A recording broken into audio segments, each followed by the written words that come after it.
चलिए इसके बाद हम लोग डिस्कस करेंगे मिक्स्ड कॉम्बिनेशन शेप्स और उससे रिलेटेड एरिया और वॉल्यूम के कैलकुलेशंस। समझ गए कैसे फिगर आ रहे हैं? अब मिक्स टाइप के फिगर्स आ रहे हैं, यानी जो बेसिक फिगर्स हम लोग जानते हैं सॉलिड वाले फिगर्स, ठीक है, उनका कॉम्बिनेशन हम लोग करेंगे और एक नए तरह के फिगर्स बनाएंगे जिसमें एक से ज़्यादा तरह के शेप शामिल होंगे जिसको हम पहचानते हैं, और उनके मेंसुरेशंस हम लोग स्टार्ट करेंगे। तो हम लोग एग्जाम्पल नंबर 12 ले रहे हैं, एक ही एग्जाम्पल है। इसके बाद फिर हम लोग एक्सरसाइज नंबर 5 लेंगे जिसमें हमको सिर्फ 5 क्वेश्चन करने हैं और ये पूरा चैप्टर यहाँ पर ख़त्म हो जाएगा, ठीक है। एग्जाम्पल नंबर 12 है हमारा, a vessel is in the form of a hollow hemisphere mounted by a hollow cylinder, the diameter of the hemisphere is 14 centimetre. देखिए क्वेश्चन फिर से, a vessel is in the form of a hollow hemisphere. Vessel कहते हैं बर्तन को, किसको? बर्तन को। ये बर्तन कैसे बना हुआ है? तो इसका शेप है हेमिस्फीयर, हॉलो हेमिस्फीयर यानी अंदर से खोखला। एक तो होता है हेमिस्फीयर पूरा भरा हुआ, जैसे लोहे का टुकड़ा, लोहे का गोला ले लीजिए, उसको आधे से काट दीजिए तो पूरा वजनी रहेगा ना, भरा लोहा रहेगा। अगर हम उसको अंदर से खोखला कर दें, जैसे फुटबॉल, मेटल का एक फुटबॉल बनाएं, अंदर से पूरा खोखला है, उस फुटबॉल को आधा काट दें तो उसका अंदर का एरिया तो खाली रहेगा ना, खाली एरिया को बोलते हैं हॉलो। क्या बोलते हैं? हॉलो। तो ऐसा हेमिस्फीयर क्या कहलाता है? हॉलो हेमिस्फीयर, जो अंदर से खोखला होता है, खाली होता है, ठीक है। So a vessel is in the form of a hollow hemisphere mounted by a hollow cylinder, the diameter of the hemisphere is 14 centimetre and the total height of the vessel is 13 centimetre. Hemisphere के ऊपर एक cylinder mount है, cylinder, ये diagram दिख रहा है आपको, ये हमारा हेमिस्फीयर है जो कि अंदर से खोखला है, ऐसे समझ रहे हैं, और इसके ऊपर हमने एक सिलेंडर बना रखा है। This cylinder is mounted on the top of hemisphere. इसको आप हेमिस्फीयर का टॉप भी बोल सकते हैं और बेस भी बोल सकते हैं। इस हेमिस्फीयर को मैं उल्टा करके रख दूंगा तो यही सर्कल क्या बन जाएगा? बेस। इसको सीधा करके रख दूंगा तो यही सर्कल क्या बन जाएगा? टॉप, ठीक है ना। तो मैं ये बोलूंगा कि मैंने हेमिस्फीयर के टॉप के ऊपर एक सिलेंडर को माउंट कर रखा है। माउंट करना यानी रख देना, समझ आया? ठीक है। अब इसके डायमेंशंस हमको दिए गए हैं, ध्यान से देखिए ना। डायमीटर ऑफ हेमिस्फीयर हमको गिवन है, तो यहाँ पर मैं डेटा लिख रहा हूँ हेमिस्फीयर का। गिवन बना लेते हैं पहले, उसके बाद फिर हम लोग आगे चलते हैं। गिवन, तो पहले हम लोग बना रहे हैं फॉर हेमिस्फीयर। क्या चीज दिया हुआ है हेमिस्फीयर का? Diameter. So diameter of hemisphere, जिसको हमेशा हम लोग क्या लिखेंगे? 2r, that is 14 centimetre, and the total height of vessel is 13 centimetre. फिर से इसमें भी मैं मेंशन कर देता हूँ, यहाँ से लेकर के यहाँ तक का distance, this is known as diameter, और ये डायमीटर कितना? 14, ठीक है।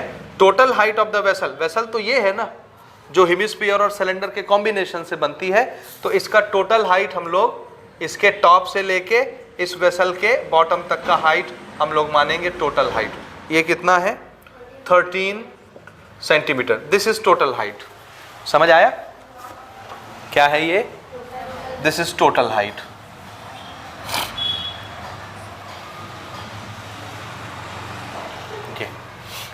ठीक है। इसके बाद find the area of the iron sheet needed to make this container and the volume of the vessel. दो चीज़ें हमसे पूछी गई हैं कि अगर मैं लोहे के चादर से, आयरन शीट समझते हैं, टीने का चादर जो आता है, हम लोग खिड़की बनाने के लिए यूज़ करते हैं, दरवाज़ा बनाने के लिए यूज़ करते हैं, तो अगर मैं आयरन शीट से इस वेसल को बनाना चाहता हूँ तो मुझे कितना आयरन शीट लगेगा, उसका एरिया समझ रहे? Area of sheet, iron sheet का एरिया कितना लगेगा इस बर्तन को बनाने के लिए। सीधी सी बात है, इसके हर सरफेस पर कौन है? आयरन, आयरन से ही बनाना है, तो कितना आयरन का पीस लगेगा इसमें, ठीक है, उसका एरिया। दूसरा चीज, जब ये बर्तन बन जाता है तो इस वेसल का वॉल्यूम कितना होगा, and thickness of iron sheet is negligible. ये आप याद रखेंगे। यहां तक क्वेश्चन समझ आया? अब इसमें थोड़ी सी बेसिक चीजें अपन क्लियर कर लेते हैं। हमको डायमीटर दिया हुआ है हेमिस्फीयर का, और आप अच्छे से जानते हैं कि डायमीटर से हम लोग रेडियस बना सकते हैं। कितना? 7 सेंटीमीटर इज रेडियस, ठीक है। तो यहाँ पर हम डेटा रेडियस का नोट कर रहे हैं।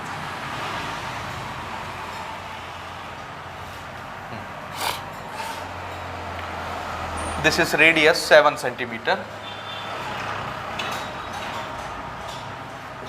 ये ठीक है, ये समझ आया आपको? अगर ये 7 सेंटीमीटर है तो ये कितना होगा? This is also radius, circumference तक का डिस्टेंस सेंटर से, समझ रहे हैं ना? दिस इज ऑल्सो 7 सेंटीमीटर, ठीक है। अच्छा, इस हेमिस्फीयर के टॉप पर हमने एक सिलेंडर को माउंट कर रखा है। इसका मतलब है हेमिस्फीयर की गोलाई जितनी होगी सिलेंडर की गोलाई भी उतनी ही होगी। तो जितना बेस एरिया हेमिस्फीयर का है उतना ही बेस एरिया सिलेंडर का भी माना जाएगा। और हम जानते हैं सिलेंडर का टॉप और बॉटम दोनों सर्कल कैसे होते हैं? आइडेंटिकल। तो जो एरिया बॉटम का होगा वही एरिया टॉप का हो जाएगा। तो दोनों सर्कल कैसे हो गए सिलेंडर के? आइडेंटिकल। तो जो रेडियस बेस सर्कल का है वही रेडियस टॉप सर्कल का भी हो जाएगा। तो सिलेंडर का रेडियस भी कितना? अब देखिए दोनों रेडियस सेम है, इसलिए एक को मैं R1 R2 नहीं लिख रहा। अगर अलग अलग होते तो फिर मैं R1 R2 लिखता, कैपिटल R स्मॉल r लिखता। बात समझ आया? ठीक है। अगली चीज, सिलेंडर तो सिर्फ यहां से लेके यहां तक है, दिख रहा है? यहां तक, यहां से लेकर के यहां तक, दिस इज सिलेंडर। और यहां से लेकर के यहां तक हेमिस्फीयर, ठीक है ना? ये हेमिस्फीयर की हाइट और ये सिलेंडर की हाइट। हमको पता है टोटल बर्तन की हाइट कितनी है? 13। उसमें से हेमिस्फीयर की हाइट कितनी है? 7। तो ये वाली हाइट 7 अगर हो गई तो ये कितनी होगी? कितना? 6 सेंटीमीटर। This is 6 centimetre. ये किसकी हाइट हम मानेंगे? सिलेंडर की हाइट, जो कि आप जानते हैं एक्सिस से डिनोट की जाती है। So this height is 6 centimetre, ठीक है? यहां तक हो गया? हो गया?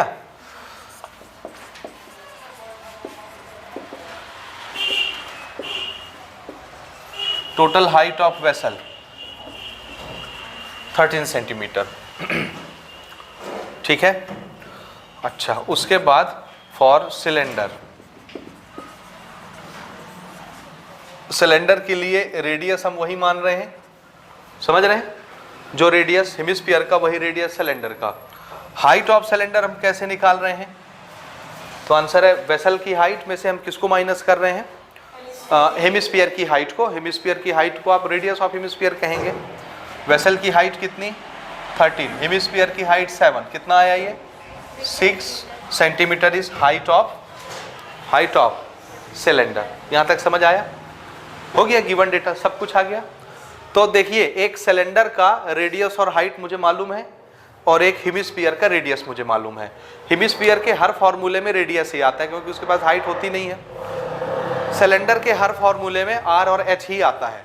कोई भी फॉर्मूला आप उठा के देखिए, R और H से ही बनता है। समझ आया? और दोनों चीज़ें हमारे पास अवेलेबल हैं, इसके लिए एक चीज़ हमारे पास अवेलेबल है जिससे फॉर्मूले बनते हैं। अब कोई भी फॉर्मूला लगाने के लिए हम लोग तैयार हैं। समझ आया? अब हमको निकालना क्या है? हमारा पहला क्वेश्चन ये है कि how much area of iron sheet is required for making this vessel. इस वेसल को बनाने के लिए लोहे की चादर कितना एरिया का लगेगा? समझ आया? तो पहले हम ये देखते हैं कि लोहे की चादर अगर ऐसे लपेटी जाएगी तो कहाँ कहाँ रहेगी? तो आंसर है जहाँ जहाँ हम हाथ लगा सकते हैं ऐसे।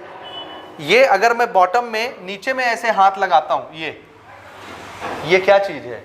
कर्व। किसका कर्व? कौन सा फिगर है ये? हाँ, तो ये नीचे वाला हिस्सा किसका कर्व है? ये हेमिस्फीयर का कर्व सरफेस। और ऊपर में यहाँ जो हाथ लग रहा है ऐसे, वो क्या है? सिलेंडर का कर्व सरफेस। तो टोटल आयरन की शीट्स क्या बनाने के काम में आ रही है? कर्व सरफेस ऑफ सिलेंडर और कर्व सरफेस ऑफ हेमिस्फीयर। तो हेमिस्फीयर के कर्व सरफेस का एरिया का फॉर्मूला हम जानते हैं, सिलेंडर के कर्व सरफेस एरिया का फॉर्मूला हम जानते हैं। दोनों एरिया अगर हम जोड़ दें तो टोटल आयरन शीट उतना ही ना लगनी है, एरिया आ जाएगा आयरन शीट का। समझ आया?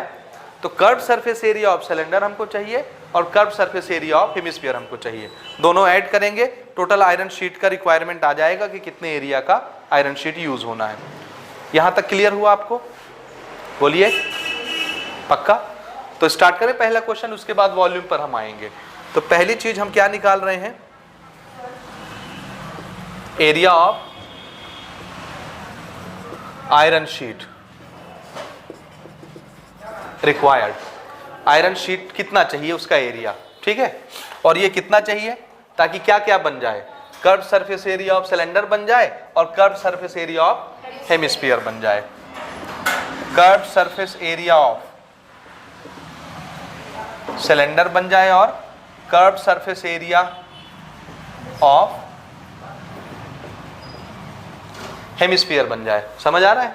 हम लोग डायरेक्ट निकाल रहे हैं, आप चाहें तो अलग अलग कैलकुलेशन कर सकते हैं, जैसे आपके बुक में किया हुआ है अलग अलग कैलकुलेशन। आप इसको अलग निकालेंगे, इसको अलग निकालेंगे और फाइनली करना क्या है, लास्ट में जोड़ना है, तो ये आएगा। हम डायरेक्ट कर लेते हैं क्योंकि हमको मेथड आ रहा है। समझ रहे हैं?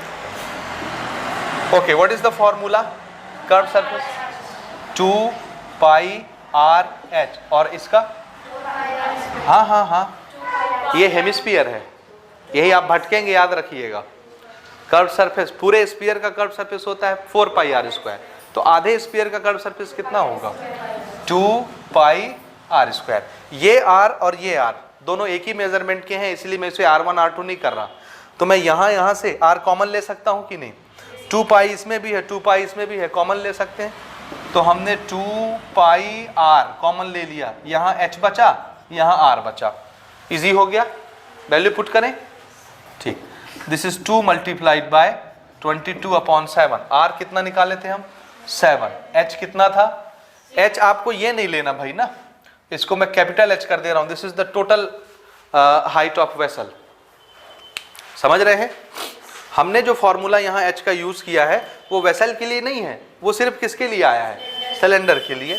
तो इसको मैं कैपिटल H ही कर देता हूँ, टोटल हाइट को ये, और स्मॉल h यहाँ से हम उठाएंगे। कितना है ये? 6 एंड दिस इज 7। चलिए यहाँ से तो एक 7 7 कैंसिल हो गया, दिस बिकम 44 एंड 6 + 7 इज कितना होता है? 13 ना, ठीक है ना? ठीक है ना? मल्टीप्लाई करिए, कितना है? कितना? 572। और यूनिट्स किस में चल रही हैं सब? सेंटीमीटर में, चूंकि ये एरिया है इसलिए ये भी किस में आएगा? हाँ, तो आयरन शीट का एरिया समझ में आया कितना चाहिए? अब आप बुक से मैच करिए, कितना आता है आयरन शीट का एरिया? आ रहा है? समझ आ रहा है? आप अगर अलग अलग कैलकुलेशन करते हैं तो आपको बहुत टाइम लगेगा। इसको आप अलग कैलकुलेट करेंगे, फिर उसको अलग करेंगे, फिर उसको जोड़ेंगे, तब जाके ये आएगा। बात समझ आ गई? ये हमारा पहला कैलकुलेशन हो गया। दूसरा क्या निकालना है हमको? इस वेसल का वॉल्यूम। तो बोलो वॉल्यूम कितना होगा, यानी इसमें कितना पानी आएगा, इसके अंदर जगह कितनी होगी? 2 फिगर से बनता है, तो एक जगह तो इस फिगर की बनेगी अंदर, ये क्या है? सिलेंडर, तो इसका वॉल्यूम, सिलेंडर का वॉल्यूम, और ये क्या है? हेमिस्फीयर का वॉल्यूम। दोनों वॉल्यूम जोड़ देंगे तो बर्तन का वॉल्यूम बन जाएगा। समझ आया? अगली चीज यहां पर हम नोट कर रहे हैं, वॉल्यूम ऑफ वेसल कितना? Volume of cylinder plus volume of hemisphere. लगा दें फॉर्मूला। सिलेंडर के वॉल्यूम का formula pi r square H,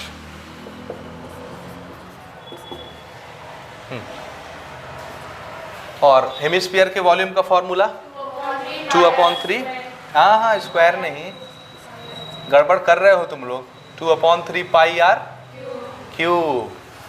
समझे? हड़बड़ाइए नहीं, आराम से करिए। कॉमन क्या दिख रहा है? पाई आर निकालने कॉमन। यहां से हमने कॉमन निकाला पाई आर स्क्वायर दोनों जगह है, तो आर स्क्वायर हम कॉमन निकालेंगे। यहाँ क्या बचेगा? h, और यहाँ 2/3 r। ठीक है, वैल्यू पुट करें। 22/7, r इज 7 × 7, r स्क्वायर है। h कितना आया था? 6 प्लस 2/3 मल्टीप्लाइड बाय 7। ठीक है, एक 7 तो यहां से हमने कैंसिल कर लिया।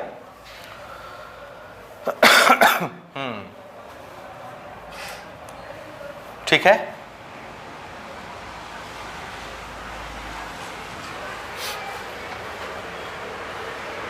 ठीक है, चलो डायरेक्ट बनाते हैं, या कॉमन भी हम ले सकते हैं कुछ कुछ।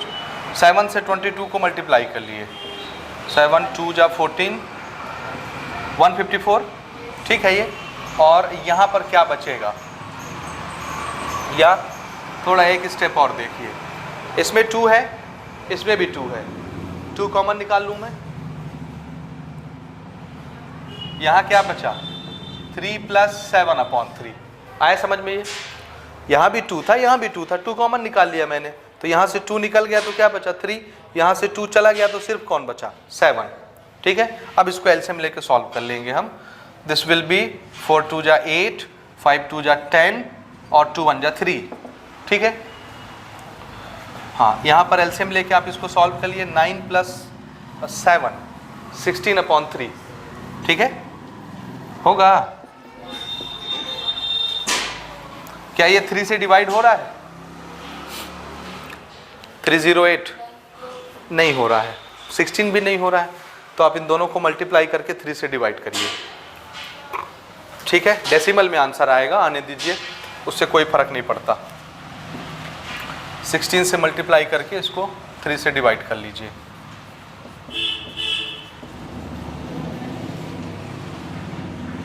वॉल्यूम ऑफ वेसल आपको मिल जाएगा सेंटीमीटर क्यूब में, ठीक है। आंसर डेसिमल में आएगा। कितना आ रहा है? करना है भाई आपको ना, जल्दी से।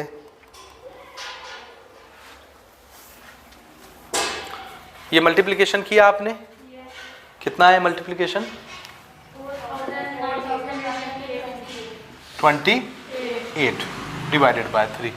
3 1 जा 3, 3 6 जा 18, ये 12 हो गया, 3 4 जा 12, फिर 3 2 जा 6, 2 बचा, हाँ डेसिमल लगा दिए, फिर 6 टाइम कितना आया 18, है ना, फिर 2 बचा, फिर 6 6 आएगा, ऐसे यही आएगा ना 0.6666। This will be our answer centimetre cube, और हम चाहें तो 1642.7 सेंटीमीटर क्यूब। ये अप्रॉक्स आंसर है हमारा ना, डेसिमल के बगैर, सॉरी रिपीटेड नंबर के बगैर, अप्रॉक्स, ठीक है।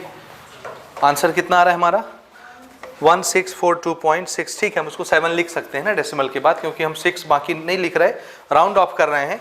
तो अगर ये डिजिट 5 से बड़ा होता है, ध्यान से सुनिए, जिस डिजिट तक हमको आंसर लिखना है और आगे के डिजिट हमको छोड़ने हैं, तो जिसको बचाना है उसको देखेंगे। अगर उसके बाद का डिजिट 5 से बड़ा है, इसको बचाना है ना, तो इसके बाद के डिजिट को देखते हैं। अगर ये 5 से बड़ा है तो हम इसके पहले में 1 बढ़ा देते हैं, बाकी छोड़ देंगे। और अगर ये नंबर 5 से छोटा होता तो इसको एज इट इज़ 6 लिख देते, फिर बढ़ाते घटाते नहीं है। समझ आया? ये रूल है राउंड ऑफ का, नोट कर लें। और अब आते हैं अपन एक्सरसाइज पर, ठीक है। वॉल्यूम समझ में आया तरीका?